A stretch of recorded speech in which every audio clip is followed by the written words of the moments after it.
always remember that experience of being in that room surrounded by these wavy lines, and that.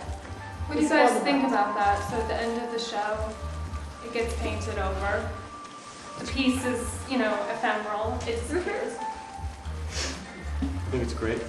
Oh, thanks. I have a lot of junk in mine. So, no, I mean, it's good to not be so attached to your art. Yeah, it really Yeah. is a good practice as an artist or as a Absolutely. person, just to give something that you feel, I mean, it's so yours as an artist, you make it, so it's so personal. But trying to detach from that and see how others could use it. I think it's a good. And giving something away with an ephemeral piece is so, it makes more sense to me because it'll make you remember not only that exhibit that day, what you did, because sometimes you can see a piece and not really remember it unless it stood out so much in your mind, and then you won't really remember what else happened that day. But if you see that card or that little piece, you're like, oh yeah, oh I remember that color, oh I remember that weird person outside that day. Yeah, yeah. It's the experience Mhm. of being in art, surrounded Yeah. by art, more than just taking, I don't know, seeing it. So it was great. I'm sorry. Oh, you were saying something. And that was actually the second time that I created something for an exhibition.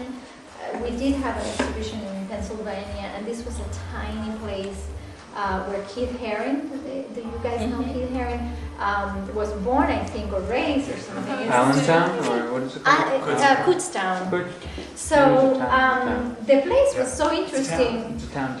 It was a community, I know, it was really nice, really wonderful, but they had this community center that I think when he was getting famous, he went there and he painted a beautiful mural on the floor, and now it's an art center, but it is so hard to exhibit work with a huge mural on the floor. Yeah. So I went there, and our work is pretty minimal. I'm like, well, what am I going to do here? This is one of those situations where you either ignore it or try to cover it, but that was not an option. So how can I cover a Keith Haring mural? That's just doesn't make sense. So I decided to just embrace it. So what I did was there were 4 columns throughout the room, and the room had been divided.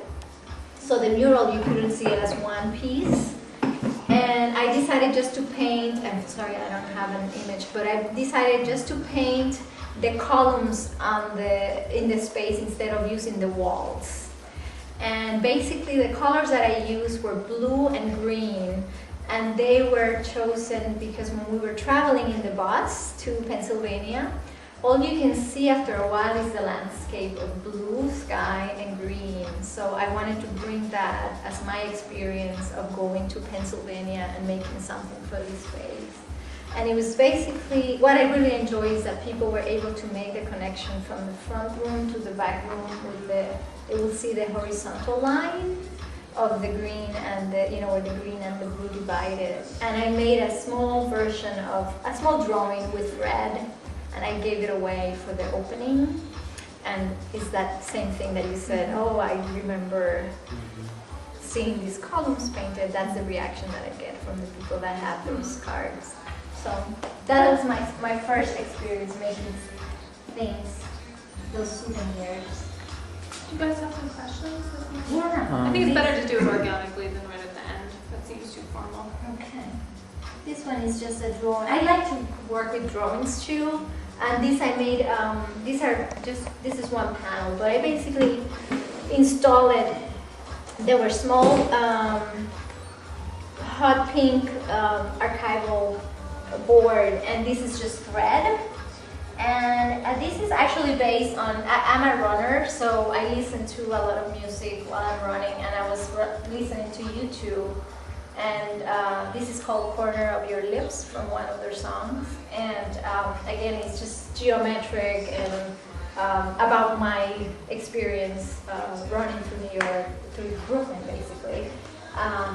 But what I like about this is that I made this, there were like about 20 panels that I made, and they all had different combinations of corners. like L's. And I gave them to the curator, and I said to him, this was for a show in Australia, and I said, I want you to be also part of the work, so you will decide how to install it. As long as they are all like a cluster, you can do whatever you want with it. So I was giving, not having just the control or the 100% power over the work, just giving the curator another way of being part of it.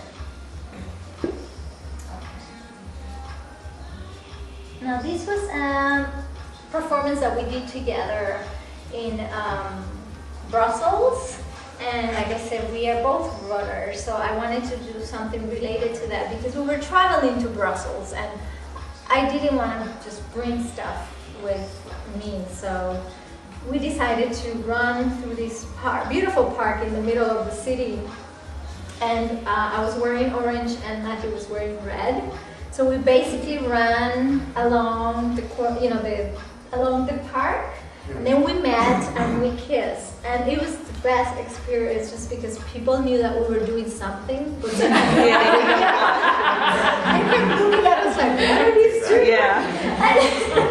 And because we were dressed, red and orange, and there were other runners, but of course they had like normal runners clothes, which we did not.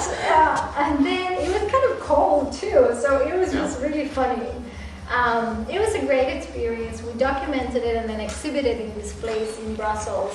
And basically here we did, like when you run a race, they have these tables that are filled with cups of water.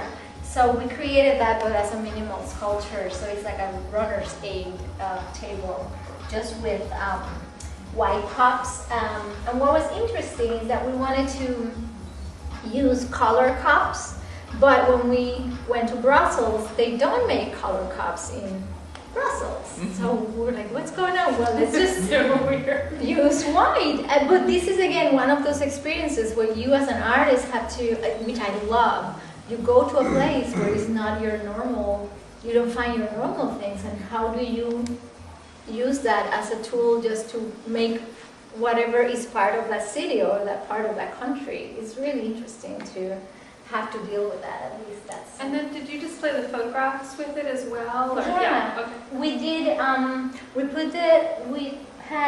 was a couple of photographs in the gallery, and then we also displayed the map with the park also, and then the clothes, we also had them in the exhibition. But I think the reaction of the people was positive because we were not showing something that we usually make. Like Matthew is a painter, and he ended up dressing red, kissing me in the bar. Yeah. We're like, this is for summer, what are you doing, That was the first time we had ever collaborated too. We made the decision when we decided to do the show that we would not bring anything with us but just ideas. That was it. And then figure it out there. And we had 4 or 5 days to do that. So it was an interesting experiment. Yeah. I think that's something you should think about maybe doing for yourself is, get a partner and, I don't know, maybe drop a penny or something on a map of New York and go there and really bring your ideas and try to utilize what's around you and think creatively through that would be a good... It's really a great exercise when you work Yeah, with really collaborators. That's fun. Because you really lose and you let so many other opinions from the other artist or the other person Being a to totally different influence what you're trying, the idea that you're trying to communicate. Yeah, I mean, being in a whole different country too, I'm sure. Yeah, it's really exactly. That was completely organic. We were like, well,